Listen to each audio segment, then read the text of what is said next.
नमस्ते एवरीवन। आज हम फ्लूइड मैकेनिक्स का चैप्टर 2 स्टार्ट करने जा रहे हैं, that is fluid pressure and it's measurements. Chapter 1 जो है वो कंप्लीट हो चुका है और इसकी जो पीडीएफ है वो नीचे डिस्क्रिप्शन में अवेलेबल है। पहले इस पीडीएफ का जो प्राइस था वो था 20 रुपीज़, बट अभी मैंने उसको फ्री कर दिया है क्योंकि काफ़ी लोग मुझसे सैम्पल के तौर पे पीडीएफ मांग रहे थे।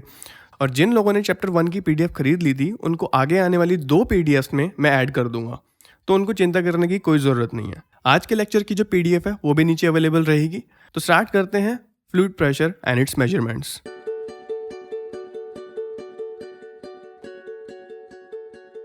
जब कोई भी चीज़ मूव नहीं करती या मोशनलेस होती है तो हम उसको कहते हैं स्टैटिक की कंडीशन या फिर रेस्ट की कंडीशन। जब फ्लूइड मूव नहीं करता तो वो भी रेस्ट की कंडीशन पे ही होगा, मतलब स्टैटिक कंडीशन पे ही होगा। और उस स्टैटिक कंडीशन को हम कहते हैं हाइड्रोस्टैटिक कंडीशन। और इसी हाइड्रोस्टैटिक कंडीशन की मदद से हम फाइंड कर पाते हैं प्रेशर को, एटमॉस्फेरिक प्रेशर को और प्रेशर मेजरिंग डिवाइसेस को डिज़ाइन करने के लिए। अब जब फ्लूइड मूव नहीं कर रहा है, इट मीन्स उसका जो शियर स्ट्रेस है वो ज़ीरो है, क्योंकि जब शियर स्ट्रेस होता है तभी तो फ्लूइड मूव करता है। अगर शियर स्ट्रेस नहीं है तो फ्लूइड की वजह से जो भी स्ट्रेस क्रिएट होगा वो होगा हमेशा नॉर्मल स्ट्रेस, क्योंकि स्ट्रेस सिर्फ दो ही तरीके के होते हैं, एक तो होता है शियर, एक होता है नॉर्मल। और उसी नॉर्मल स्ट्रेस को हम कहते हैं प्रेशर। इट मीन्स अगर कोई बॉडी सबमर्ज्ड है किसी स्टैटिक फ्लूइड में, अभी फ्लूइड जो है रेस्ट कंडीशन पे है, तो अगर कोई बॉडी इस फ्लूइड में सबमर्ज्ड है तो इस पे जितना भी स्ट्रेस लग रहा होगा वो इस बॉडी के नॉर्मल लग रहा होगा। और सेम चीज़ होती है जब हम किसी फ्लूइड को किसी एक्सटर्नल एजेंसी से प्रेशराइज करने की कोशिश करते हैं। For example in this apparatus, इसमें क्या है कि एक कंटेनर है, उसमें लिक्विड फिल्ड है और मैं उसको प्रेशराइज करने की कोशिश कर रहा हूँ। यहाँ पे आप लिक्विड है, आप कोई भी फ्लूइड ले सकते हो, इवन कि आप एयर भी ले सकते हो। अब ये है प्लंजर, इस प्लंजर से मैं इसको प्रेशराइज करने की कोशिश कर रहा हूँ। तो क्या हो रहा होगा कि ये इसको कंप्रेस करने की कोशिश कर रहा होगा। उस कंप्रेशन के कारण ये फ्लूइड जो है ये इस कंटेनर की और इस प्लंजर की वॉल्स पे एक स्ट्रेस क्रिएट कर रहा होगा, और वो जितना भी स्ट्रेस होगा वो हर वॉल के नॉर्मल लग रहा होगा। मतलब इस प्लंजर के भी नॉर्मल, इन वॉल्स के भी नॉर्मल, बॉटम के भी नॉर्मल और साइड वॉल के भी नॉर्मल ही लग रहा होगा। और उसी नॉर्मल स्ट्रेस को हम कहते हैं प्रेशर।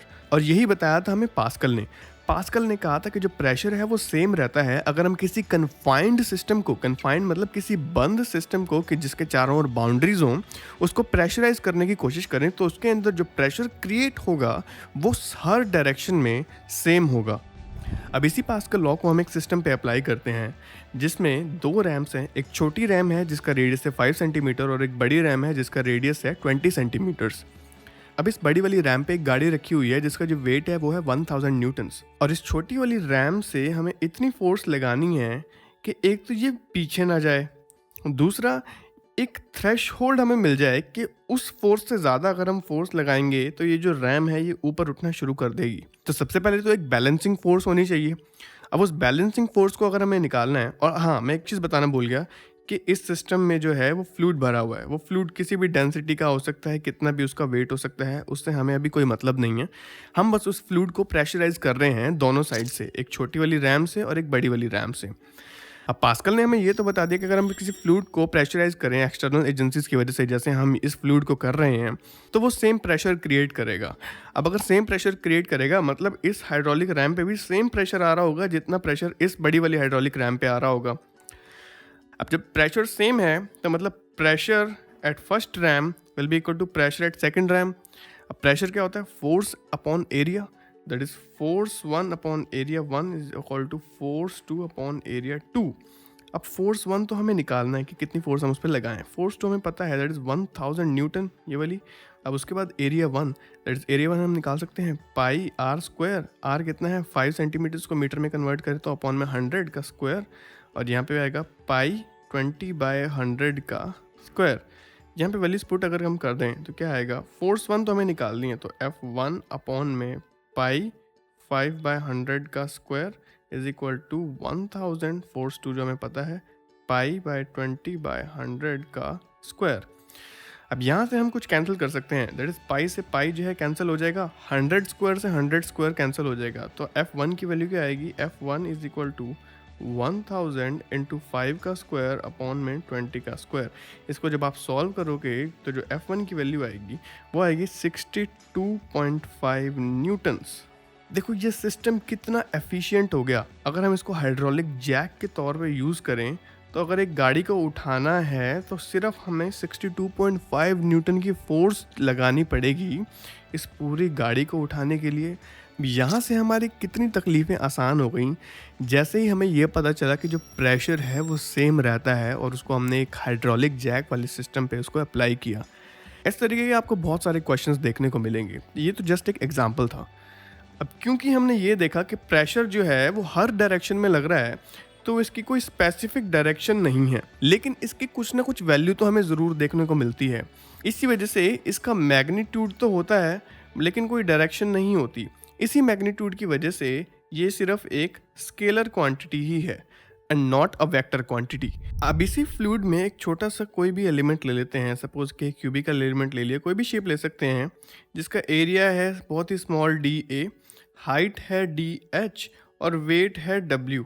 और इस एलिमेंट पे देखते हैं कि क्या फोर्सेस इस पे लग रही हैं। अब जो प्रेशर लग रहा होगा इस एलिमेंट पे वो भी नॉर्मल लग रहा होगा इसकी वॉल्स के। अब अगर टॉप सरफेस देखूं तो उस पे प्रेशर होगा कुछ P, लेकिन अगर बॉटम सरफेस देखूं तो उस पे जो प्रेशर है वो थोड़ा बढ़ गया होगा क्योंकि कुछ एक हाइट DH का जो प्रेशर है वो भी ऐड हो गया होगा। तो सपोज करते हैं यहाँ पे प्रेशर हो गया P प्लस DP, राइट। और जो हॉरिजॉन्टल प्रेशर होगा वो तो सारे एक दूसरे को कैंसिल कर रहे होंगे क्योंकि जो राइट साइड वाले प्रेशर हैं वो लेफ्ट साइड वाले प्रेशर से कैंसिल आउट हो रहे होंगे और जो पीछे वाले प्रेशर्स हैं वो फ्रंट वाले प्रेशर से कैंसिल आउट हो रहे होंगे। बेसिकली हम यहाँ पे फोर्सेस की बात कर रहे हैं तो जो फोर्सेस हैं वो ऑलमोस्ट कैंसिल आउट ही हो रही हैं। अब न्यूटन के सेकंड लॉ की अगर बात करें तो न्यूटन का सेकंड लॉ कहता है force is equal to mass into acceleration. अब यहाँ पे कोई एक्सेलरेशन तो है ही नहीं, एक्सेलरेशन होगी जीरो। तो मतलब जब सम ऑफ फोर्सेस हैं in all the direction that should be zero, right. अब यहाँ पे हम वर्टिकल डायरेक्शन की बात कर रहे हैं तो वर्टिकल डायरेक्शन में देखते हैं कौन कौन सी फोर्सेज आ रही हैं। अब जो डाउनवर्ड है वो मैं पॉजिटिव ले रहा हूँ और जो अपवर्ड है वो नेगेटिव ले रहा हूँ। अब इस टॉप वाले पोर्शन पे अगर देखें तो कितनी फोर्स लग रही है, that is force is equal to pressure into area. Pressure कितना है हमारे पास P into area, that is DA। साथ ही साथ डाउनवर्ड डायरेक्शन में एक वेट भी लग रहा है, that is W plus W is equal to upward direction में क्या लग रहा है P प्लस DP ओनली, और कुछ नहीं लग रहा। तो P plus DP into DA जो उनकी जो फोर्स लग रही है उस P प्लस DP की वजह से। ये तो बात हुई फोर्सेस की। अब आपने देखा होगा कि हम वेट डेंसिटी को लिख सकते हैं वेट अपॉन वॉल्यूम और वेट को लिख सकते हैं wait density into volume, right. अब यहाँ पे वॉल्यूम कितनी है, देखो वेट डेंसिटी तो सेम रहती है, that is gamma into volume. Volume कितनी है हमारे पास DA into DH, that is area into height. Okay, तो एरिया इंटू हाइट मल्टीप्लाई कर दिया, हमारे पास वॉल्यूम आ गई। इस चीज़ को हम इसमें ऐड कर देते हैं तो क्या आएगा P into DA plus weight density into volume, that is DA into DH is equal to P, bracket को सॉल्व कर दिया, P into DA plus DP into DA, right. अब इसको और ज़्यादा सॉल्व करते हैं तो PDA से PDA कैंसिल, यहाँ पे क्या बचा gamma DA dot DH is equal to DP DA। यहाँ से DA से DA कैंसिल हो गया, यहाँ से बचा gamma DH is equal to DP। यहाँ से हमारे पास निकल के आता है DP upon DH is equal to gamma. It means हमें यहाँ से ये पता चलता है कि variation of pressure in vertical direction is equal to the specific weight of that fluid. Specific weight को ही वेट डेंसिटी भी बोलते हैं और यूनिट वेट भी बोलते हैं, ये तीनों नाम इसी के ही हैं। अब इसी को ही अगर हम इंटीग्रेट करें that is DP is equal to gamma DH, integrate करने पे हमारे पास निकल के आता है P is equal to gamma H। और इसको और सिंपल टर्म्स में लिखूँ तो गामा को लिख सकते हैं rho G into H, that is P is equal to rho GH। ये आपने फेमस फॉर्मूला हर जगह देखा होगा कि P is equal to rho GH, that is pressure inside a static fluid. It means pressure जो है वो डेंसिटी पे डिपेंड करता है और मेनली हाइट पे डिपेंड करता है, क्योंकि ग्रेविटी जो है वो कांस्टेंट रहती है और डिपेंड करती है प्लेस टू प्लेस, तो इतना मैटर नहीं करती। लेकिन जो हमारी डेंसिटी है वो और जो हमारी हाइट है कि कितनी हाइट तक जो फ्लूइड है वो हमारे पास है, वो ही डिसाइड करता है कि कितना प्रेशर जो है उस टोटल हाइट से आ रहा होगा। अब यहाँ पे मेरे पास दो फोटोज़ हैं। सबसे पहले बात करते हैं फ़ोटो नंबर 1 की क्या है कि ये जो अजीब से कंटेनर हैं ये कंबाइंड हैं, that is A B C और डी। इनकी दो डेप्थ दी हुई हैं, डेप्थ 1 और डेप्थ 2, और ये दी गई हैं फ्री सरफेस से। लिक्विड जो है हमारे पास वो है वाटर। इट मीन्स इस पूरे सिस्टम में चाहे कंटेनर की कोई भी शेप हो, अगर हमें ए पॉइंट पे फ्लूइड का प्रेशर निकालना है तो हमें वही फॉर्मूला लगाना होगा, that is pressure is equal to rho G H. Similarly अगर हमें किसी कंटेनर की डेप्थ 2 पे देखना है तो भी हमें वही फॉर्मूला लगाना होगा, that is P is equal to rho G H. It means हर कंटेनर की डेप्थ 1 पे, that is point A, point B, point C और पॉइंट डी पे जो प्रेशर है वो रो जी एच ही होगा। अगर इसकी हाइट का नाम है H1 तो जो प्रेशर है वो होगा रो जी H1। और अगर बॉटम की कंटेनर की जो हाइट है वो है H2, आई मीन डेप्थ जो है वो H2 है, तो क्या होगा प्रेशर रो जी H2। लेकिन वो होगा ए में, बी में और सी में, लेकिन डी में नहीं होगा। वो मैं बताता हूँ आपको क्यों। क्योंकि प्रेशर जो है वो कितना है, रो जी एच, इसके अलावा तो कुछ नहीं है। अब यहाँ पे दो फ्लूइड्स हैं हमारे पास, इतने हिस्से में है वाटर और उसके बाद है मर्क्यूरी। अब वाटर और मर्क्यूरी की जो डेंसिटीज़ हैं वो दोनों डिफरेंट हैं, तो जितनी हाइट तक वाटर है उसका जो प्रेशर होगा वो होगा P1, और उसी प्रेशर में जो मर्क्यूरी का प्रेशर है वो भी ऐड हो जाएगा, दैट इज़ P2।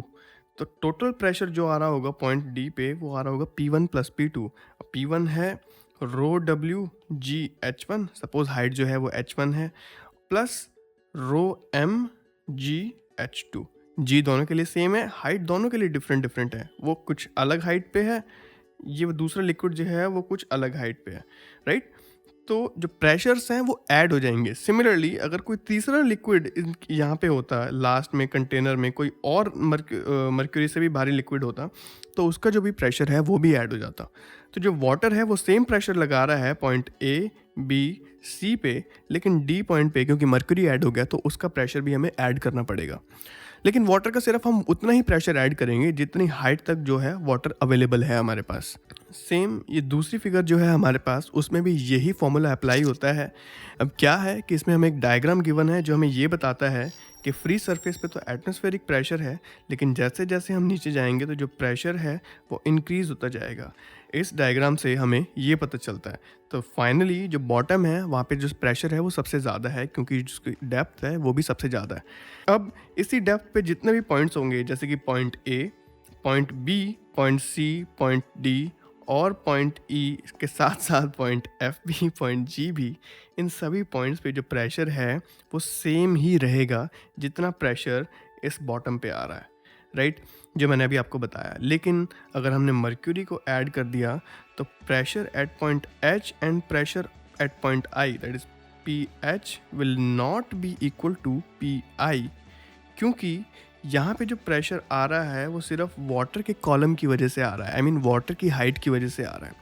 लेकिन यहाँ पे जो प्रेशर है एच पॉइंट पे, वो प्रेशर इतना तो आ रहा है वाटर की वजह से, लेकिन कुछ मर्क्यूरी का भी प्रेशर ऐड हो रहा है। तो हम ये नहीं कह सकते कि जो प्रेशर एच पॉइंट पे और आई पॉइंट पे है वो सेम रहेगा, क्योंकि डेंसिटीज चेंज हो गई, हाइट्स चेंज हो गई, तो प्रेशर भी चेंज हो जाएंगे।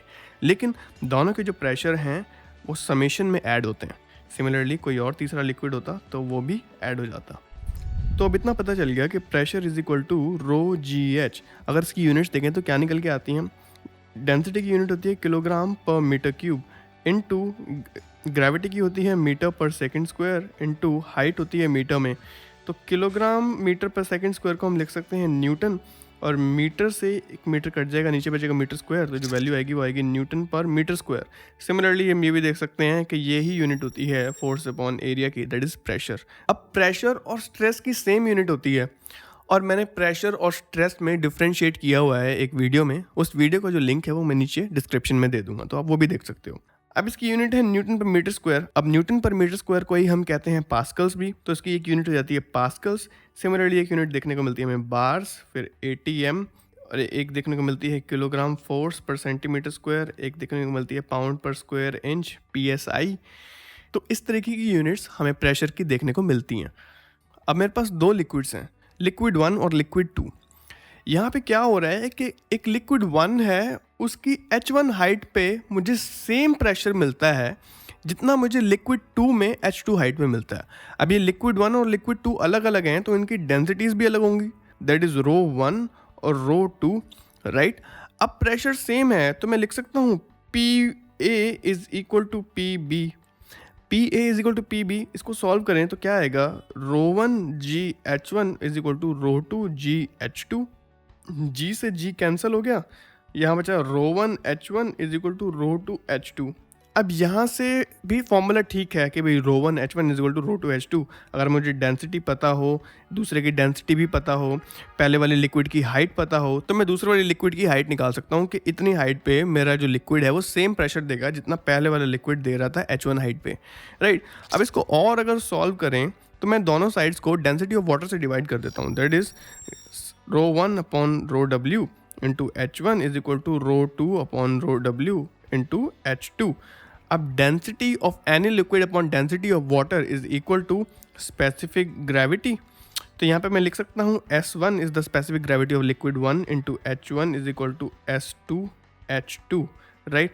तो ये और सिंप्लीफाइड हमें फॉर्मूला निकल के आया हमारे पास कि S1 H1 is equal to S2 H2। अगर मुझे एक लिक्विड की स्पेसिफिक ग्रेविटी पता है और उसकी हाइट पता है कि कितनी हाइट पे उसका प्रेशर है, तो मैं दूसरी लिक्विड की हाइट निकाल सकता हूँ कि कितनी हाइट पे वो सेम प्रेशर देगा अगर मुझे दूसरे लिक्विड की स्पेसिफिक ग्रेविटी भी मालूम है तो ये फॉर्मूला वहाँ बहुत हैंडी पड़ता है। इस तरह के क्वेश्चन हमें गेट और IES में देखने को मिल जाते हैं। जेई का मुझे नहीं पता, लेकिन ES और गेट में इस तरह के क्वेश्चन देखने को मिल जाते हैं। अब यहाँ से एक बात और निकल के आई कि अगर हमें किसी लिक्विड का जो प्रेशर है वो हाइट की टर्म्स में ही मालूम हो, जैसे कि हमें ये पता है कि 10 मीटर का वाटर है वो इतना ही प्रेशर देगा जितना वो किसी टंकी में रखा हो, किसी डैम में हो, किसी ट्यूब में हो, तो वो सेम प्रेशर देगा जितना एक 10 मीटर का वाटर का कॉलम हमें दे सकता है। अगर हमें कोई प्रेशर मालूम हो, सपोज 10 मीटर ऑफ वाटर से हमें इतना प्रेशर मिलता है, दैट इज़ PW हमें हर कंटेनर में मिल रहा है, हर जगह मिल रहा है प्रेशर। अगर मेरे को डिनोट करना हो तो उसको लिख सकता हूँ 10 मीटर ऑफ वाटर।